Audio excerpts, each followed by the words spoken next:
Hello les gens, bienvenue dans le Jour Nerd, votre quotidien sur l'actu tech et multimédia. Aujourd'hui, on va parler de la conférence Free, qui est presque imminente, le classement des ventes du PlayStation Plus qui est tombé, Oppo qui n'a pas dit son dernier mot, et le trailer monstrueux du prochain jeu Dragon Ball.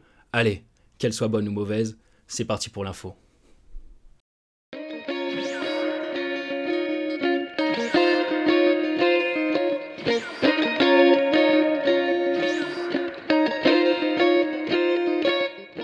PlayStation a annoncé son classement des jeux les plus téléchargés sur le PlayStation Plus. Nous, on va se concentrer sur les jeux PS5 et seulement les jeux payants. Du coup, exit les Fortnite, Genshin Impact ou encore Apex Legends. Le classement est séparé par zone, Amérique, Europe et Japon. Et c'est ça qui est hyper intéressant. La différence entre les jeux consommés en Occident et ceux consommés au Japon. Entre les États-Unis et l'Europe, il n'y a pas énormément de différence. Dans le top 5, on a sensiblement les mêmes. En Europe, eSports FC 24, le successeur de FIFA, est en tête, mais on va dire que même si le classement est un peu différent, les jeux sont à peu près les mêmes. On troque bien sûr les jeux de sport américains tels Madden NFL et NBA 2K24 contre le sport européen, donc FC24. Dans les deux cas, on a du Hogwarts Legacy très bien placé. Ah ouais, et en passant, ceux qui disent Poudlard et pas Poudlard, arrêtez s'il vous plaît, ça n'a aucun sens. En Europe, la grosse surprise, c'est GTA V qui arrive à se hisser à la 4ème place alors que le jeu a 10 piges. Est-ce que c'est parce qu'on a des streamers RP de génie qui poussent les ventes? Bon, je rigole, mais ça doit être lié en vrai. Et Spider-Man et Modern Warfare complètent le classement dans les deux régions. Mais là où la différence culturelle se fait sentir, c'est vraiment quand on compare au Japon. On peut observer que sur l'archipel nippon, les jeux japonais, ils sont vraiment à l'honneur. Mis à part Hogwarts Legacy qui se hisse à la 2ème place, tous les autres du top 5 sont japonais. Au sommet, on a FF16.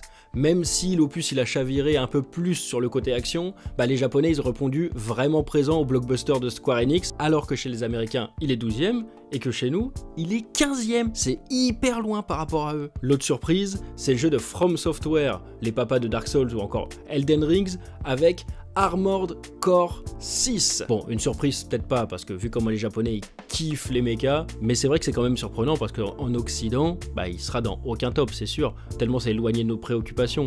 Attention, je dis pas qu'il n'y a pas de fans de mechas en France, mais bon, le Japon c'est un autre délire quoi. Il y a un Gundam taille réelle à Tokyo, et en plus il bouge, donc à partir de là, les mecs ils sont dans une autre dimension. Comme avec Monster Hunter, nous c'est un jeu apprécié, mais chez eux c'est vraiment une institution. Il y a des cafés, des bars, j'ai déjà bouffé au resto là-bas. Du coup, quand on sait ça, on n'est pas surpris de la présence de Monster Hunter Rise dans le top. D'ailleurs, l'éditeur Capcom, il cartonne de ouf. Monster Hunter, Resident Evil 4, Street Fighter 6, les trois, ils sont présents dans le top 6 des meilleures ventes. Et c'est pas étonnant parce qu'en ce moment, quand on regarde un PlayStation Showcase, ça ressemble plus à une conférence Capcom qu'à une conférence PlayStation. Mais en vrai, le reste du classement, il est vraiment différent. Avec du Like a Dragon et avec du Wulong Fallen Dynasty, ça change quand même pas mal. Attention, c'est que les chiffres en dématérialisé. Peut-être qu'avec les ventes physiques, ça pourrait être différent. Mais perso, je pense pas que l'écart soit trop grand. En tout cas, quand je vois ces styles de jeux différents par rapport aux préférences culturelles de chacun, ça me donne de l'espoir pour l'avenir et la diversité du jeu vidéo. En 2018, la Freebox Delta et son player assez innovant, fabriqué avec deux vialets, une sorte de barre de son box quoi, qui a plutôt bidé, à cause de son prix qui était à 480 €. Après, ils ont compris que c'était un petit peu trop cher, donc en 2022, ils ont tenté la location à 7 € par mois, puis une dizaine d'euros l'année d'après, pour finalement arrêter totalement la distribution. Demain, donc le 30 janvier, Free fait sa keynote pour présenter sa Freebox 9, même si on n'est pas sûr du nom. Ce qu'on attend concrètement, une box de fou, une deuxième peut-être un petit peu plus light et un petit peu moins cher, et techniquement du Wi-Fi 7 pour choper le meilleur débit, même si pour l'instant il y a très peu d'appareils avec ce type de Wi-Fi. Free ils ont l'habitude de garder longtemps leur box, genre 5 ou 6 ans, du coup c'est important que la nouvelle box soit à jour dès maintenant pour pas la renouveler dans 1 ou 2 ans quoi. Mais le plus croustillant, c'est quand même le teasing sur cette nouvelle box. Il y a quelques jours, un tweet de Free balançait la phrase étrange « Xavier, qu'est-ce que tu nous cookes ?» Ça serait peut-être une référence à Tim Cook, donc peut-être une référence à Apple. Sachant que Free et Apple sont déjà liés, dans l'offre actuelle on peut déjà substituer au décodeur une Apple TV 4K. Du coup, est-ce que les propriétés de l'Apple TV seraient intégrées à la box? En plus de la petite piste Apple, l'aperçu du design que Free nous donne, c'est un peu mystérieux quand même. Ça pourrait être une barre de son avec du surround et du son vertical en Dolby Atmos, mais ça, c'est pas du jamais vu. Comme l'intitulé de l'annonce de la présentation, c'est un air de jamais vu. Du coup, comme on voit des grosses aérations sur le haut, ça pourrait peut-être être un purificateur d'air. Je sais pas, un truc avec Dyson ou un autre truc comme ça peut être vraiment cool. Je pars trop en sucette là. En tout cas, on peut pas retirer à Free qu'avec leur partenariat et leur création, ils essayent d'innover sur un territoire de la tech qui est plutôt terre à terre, et rien que pour ça, j'ai vraiment hâte de voir ce qu'ils vont nous présenter. La conférence se tiendra demain, donc le 30 janvier, à 10h. Jeudi dernier, on parlait de OnePlus, avec le OnePlus 12. On a aussi évoqué l'autre grande marque du groupe BKK, je vais plutôt dire BKK à partir de maintenant. La marque Oppo s'est retirée peu à peu du marché européen, courant de l'année 2023, pour cause des ventes en baisse, mais surtout un procès perdu en Allemagne contre Nokia pour violation de brevets, et notamment sur la 5G. Après cette décision, Oppo a vu les problèmes arriver, si les instances allemandes se sont révoltées, imaginez chez nous. Du coup, perdre l'Allemagne, un des plus grands marchés d'Europe, faire des chiffres pas à la hauteur, et en plus les casse-couilles de Français qui pourraient aussi activer une procédure, ils ont senti que c'était la merde. Oppo a donc choisi d'arrêter toute commercialisation dans les magasins physiques et stopper toute communication sur le continent européen. Mais officiellement, ils sont toujours là.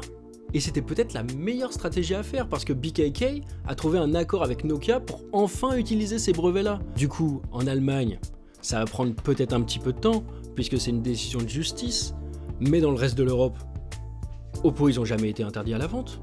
Ils ont juste fait le mort. Du coup, est-ce qu'on aura l'occasion de revoir du Oppo dans nos rayons en 2024 ? Bah moi perso, je pense qu'ils frapperont au moment opportun. Bon, je suis un fan de Dragon Ball. Je pense que ça se voit. Donc, qu'on soit clair, à chaque fois qu'il y aura une info importante sur Dragon Ball, j'en parlerai. Désolé, c'est moi qui choisis. Et dans la nuit de dimanche à lundi, il y a eu les annonces de Dragon Ball Games Battle Hour. On a eu un nouveau trailer du prochain animé Dragon Ball Daima, qui sort en automne 2024. Le trailer est concentré sur Goku, et on voit un peu plus l'ambiance qu'on aura dans l'animé. Je trouve, que ce soit le chara design des ennemis, ou même les musiques, que ça ressemble beaucoup à du Dragon Quest. Le pitch de la série, c'est des individus qui ont fait rajeunir Goku et ses amis. Il part donc à la recherche du moyen pour conjurer le sort. Dans cet animé, on exploitera des nouveaux mondes, dont peut-être enfin celui des démons. Je donnerai pas mon avis sur ça aujourd'hui, mais j'aimerais bien avoir le vôtre sur ce Dragon Ball Daima. La star du jour, c'est le jeu vidéo. C'est une période où on a de la diversité, le génial et compétitif Dragon Ball Fighters, l'endurant Dragon Ball Xenoverse 2 qui commence à dater mais qui est là depuis 2016 et qui a toujours du nouveau contenu, et le fidèle Dragon Ball Kakarot qui d'ailleurs pendant l'événement a balancé le trailer d'un nouveau DLC qui couvrira la fin du manga avec l'arc du 28e Tenkaichi Budokai ou 28e tournoi des arts martiaux comme on dit chez nous. Mais pour les fans des années 2000, il manquait le GOAT. Il y a quelques mois, le premier trailer de la suite du mythique et complet Dragon Ball Budokai Tenkaichi 3. D'ailleurs au Japon ça s'est jamais appelé Tenkaichi 3, hein, c'est Sparking Meteor. D'où le nom de ce nouveau jeu, Dragon Ball Sparking Zero. Et franchement, il envoie du lourd, avec un deuxième trailer qui est concentré sur Goku et Vegeta. Le premier trailer, j'étais content, mais j'étais pas ultra hype non plus. Je trouvais ça beau, mais sans plus. Mais là, waouh, l'effet dessin animé grâce au cel shading, les effets de particules, les lumières, la fluidité de l'image. On peut rêver, mais j'espère qu'il y aura un mode 4K 120 images secondes, ça serait fou. Dans ce trailer, on confirme le combat contre les géants, on voit le Ozaru de Vegeta qui est présent, des environnements magnifiques, de la pyrotechnie de partout, du fun, de la transformation in-game. Bon, ça risque d'être peu compétitif, mais ça semble un défouloir comme l'était la saga Tenkaichi à l'époque. Et l'image de fin du trailer nous fait penser qu'il y aura 164 personnages jouables. Mais attention, comme on voit sur l'image, il y a un petit piège, les transformations comptent pour un personnage, mais c'est quand même vertigineux. Reste à savoir si c'est des personnages directement présents dans le jeu, ou si certains sont accessibles seulement en DLC ou avec un Season Pass. On verra, mais on n'a toujours pas de date précise, on se contentera d'un coming soon, mais ça devrait quand même sortir en 2024. Est-ce que vous l'attendez? Est-ce que moi, c'est le jeu que j'attends le plus dans l'année?